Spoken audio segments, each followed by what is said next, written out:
Can we start this fan reaction off by pouring one out for the great Craig Smith? Wait, what happened? I'm up. Oh, they won. Thank God. What?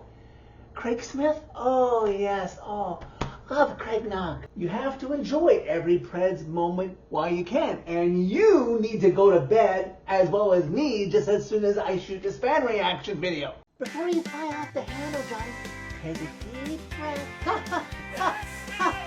Does someone somewhere have a voodoo doll collection of this roster? As always, not helping.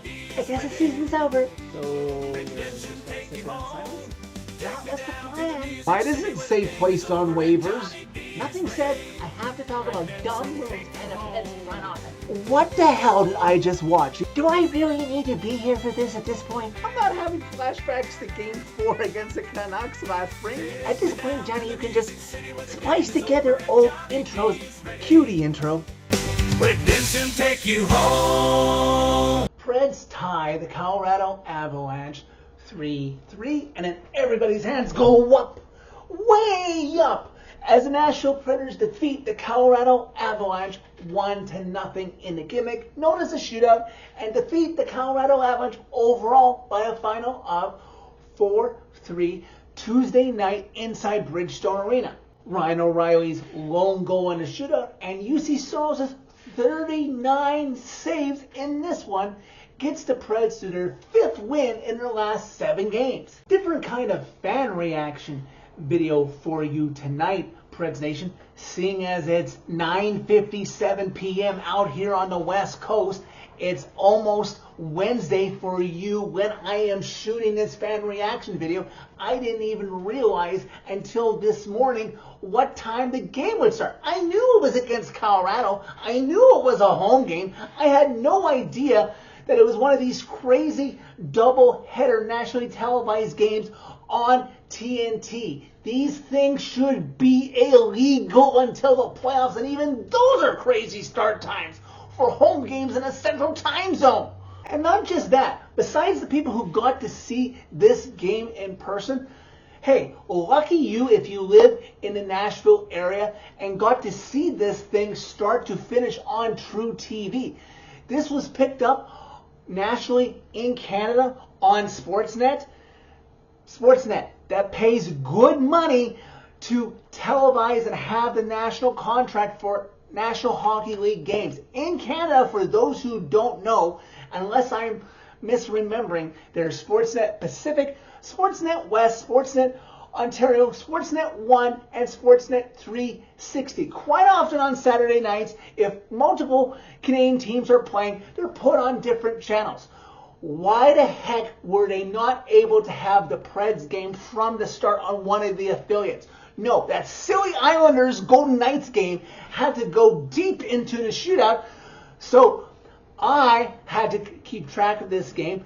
I missed the 1-0 Avs goal, and then the 1-1 tying goal. And not just that, I missed Reed Schaefer's second goal of this season that made it 2-1 Preds, so it was already that by the time the feed finally switched over. Sportsnet, you're an embarrassment for how hockey was delivered tonight. And one other thing, really, I found out because I wanted to go back and watch the Colorado 1-0 goal. Yossi was a little weak on it, is that why was NHL.com showing me that replay on the Altitude Sports feed?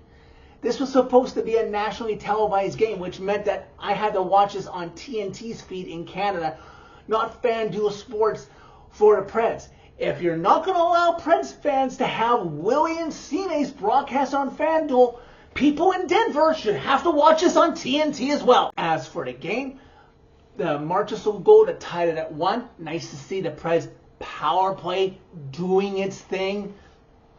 Long overdue. I wasn't too happy with the 2-2 Colorado goal because Ryan O'Reilly barely touches it, and out goes Philip Forsberg and Luke Evangelista out into the neutral zone like a light, not realizing that Ryan O'Reilly has turned it over, and then the Avs work it low, and Arturi Lekin has not one but 2 chances and makes no mistake and ties this game at 2. Phil, Luke, you have to stay in the zone and make sure the puck's going to exit properly in case you need to come back on defense. Stop thinking only offense first. Chaotic first period. 2-2 after 20. 13-11 Colorado in shots. Only good things that came out of the second period was the Preds didn't allow the Avs to score. Preds weren't able to score. They got massively outshot by the Avs 13-5 and took 3 consecutive penalties and were so lucky that the Avs weren't pouring it on, and this was still somehow tied at 2 after 40. In the third period that was still a little one-sided towards the Avs, they would outshoot the Preds 12-7 in that final 20 minutes. I was scared about 4 minutes into the final frame when Devin Tays pinches in, gets a chance, and can't beat Saros. Let's fast forward to just over 7 minutes left to go in regulation now. Puck is behind Scott Wedgwood's net. Luke Evangelista works it around and gets it out to Adam Wilsby, who gets it over to Brady Shea of all people, and through multiple screens, Scott Wedgwood doesn't have a chance. Brady Shea gets a shot on it. It goes into the net. My goodness, Brady Shea's first goal of the season gives the Preds an all-important 3-2 lead against the best team in the league. The best team in the league who the last time they were in Smashville got outworked by the Preds, but somehow was able to get a 1-0 with 2 empty net goals, 3-0 win. And time ticks by, and more time ticks by, and I'm like, you know, some of us are thinking, are the Preds going to win this game? Are the Preds going to win this in regulation, get an outright win against the Avs? The Avs pull Scott Wedgwood with like 2:45 left to go in regulation. Just under 2 minutes left to go in regulation. If you want to look back, this is kind of where the tires would eventually come off for the Preds for regulation. Under those 2 minutes left, Preds get a clear. Forsberg tries to play hero puck and carry the puck out himself instead of just dumping it over the center ice line to try and get a change and try to get some fresh bodies. Avs get the turnover. Eric Holla, oh my God, gets called for tripping. And yeah, it's under 2 minutes. And yeah, the Preds can ice it to their heart's content. But guess what this means with Eric Holla in the box? The Avs are going to get a 6-on-4 for the remainder of regulation. The remainder of regulation includes the Avs missing on a one-timer, Cale Makar breaking his stick from the point.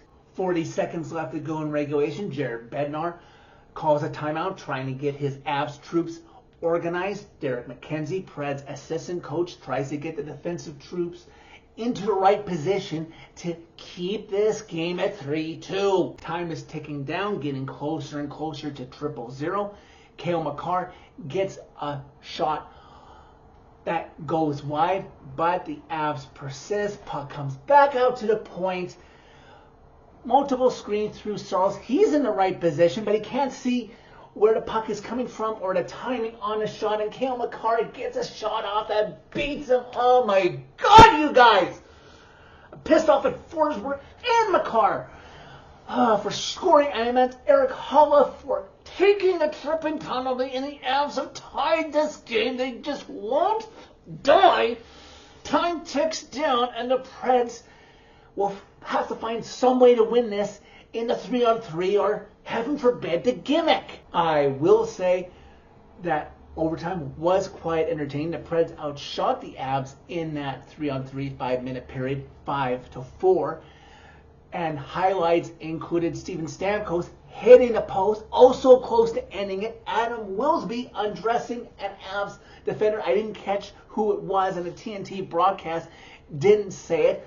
But alas, this has to go to the gimmick. Still tied at 3. In the gimmick, Ryan O'Reilly goes first, skates in, and shoots high stick side on Scott Wedgwood. Marty Nikis goes next for the Avs, runs out of real estate and is unable to beat Saros. Round 2, you have Phil Forsberg, who skates right in, tries to go backhand, loses an edge, and falls into Scott Wedgwood. He's immediately apologetic to Wedgwood. You can tell he didn't mean it. Wedgwood looks okay. And next up is Nichushkin for the Avs. He gets stopped by Saros. Steven Stamkos is up next for the Preds. He can end it before another Avs shooter can even go, but he shoots it wide. Finally, for the Avs, their third shooter is Gabriel Landeskog, and before he can even go, the NHL spotter who is responsible for seeing and pulling NHL players for concussion protocol wants Scott Wedgwood to come out of this game, and an ice-cold Mackenzie Blackwood is forced to come in before Landeskog can take his opportunity in the gimmick. Well, it won't even matter about Mackenzie Blackwood having to make a save because Gabriel Landeskog goes in, Saros makes the save, and the Preds win the gimmick by a final of 1-0. Win this game 4-3, winning the 5th game in our last 7 tries. Okay, quick summary to wrap this thing up so that I can get it out and I can go to sleep because I have my day job to worry about tomorrow. There is no reason that this game had to finish after 11:30 Central Time, 9:30 my time. This game for the Preds finished later than most games finish for the Preds when they're on the West Coast road trip. It's a weeknight, okay? It's December. It's not the Christmas break. You know, I can't imagine too many kids stayed up this late to watch it if you're a responsible parent, but hey, if your kids love the Preds, you probably gave in this one time. This sort of special occasion of staying up to watch the Preds is supposed to happen in the playoffs, most likely when those games go to overtime, not because of a late start, because of TNT responsibilities. This game should have been on another night, or it shouldn't have been a doubleheader for TNT. Preds home games for the regular season, for the one rare exception, maybe that Tuesday or Thursday, whenever they do, where everybody plays all at once, starting 15 minutes apart. Preds games at home should always start at 7 o'clock local. Thank God this isn't a regular occasion. Preds are showing some promise. I'm not going to get my hopes up. Things are still where they are. Preds are second worst in the league, so have your fun on tankathon.com, seeing how many times you can get the Preds up to first overall. Currently held by the Vancouver Canucks. Yes, the city that I live in. So I'm down there in the dumps with them. Coming up for the Preds, they will host the Blues on Thursday at a normal start time. And then on Saturday, they go back out on the road to Denver, no less, on Saturday, where I will imagine the Avs will look for a measure of revenge. And I expect a measure of revenge because they are the best team in the league after all. But for now, I'm just going to sign off with some happiness that the Preds got it done. They didn't let that tying goal deter them, and they let the Avs know, hey, yeah, you can be beat. This regular season is not going to be a cakewalk for you to the playoffs. So that is it for this video. Thank you very much for watching. As always, click a like if you like this video. Click subscribe if you really liked it. You can find my social media and interact with me during every Preds game, no matter what time it may start, by clicking on the channel name. Tell all your friends about Redemption and that this fan base is super loyal, because everyone deserves a chance at redemption. You don't want to miss the chance to witness redemption.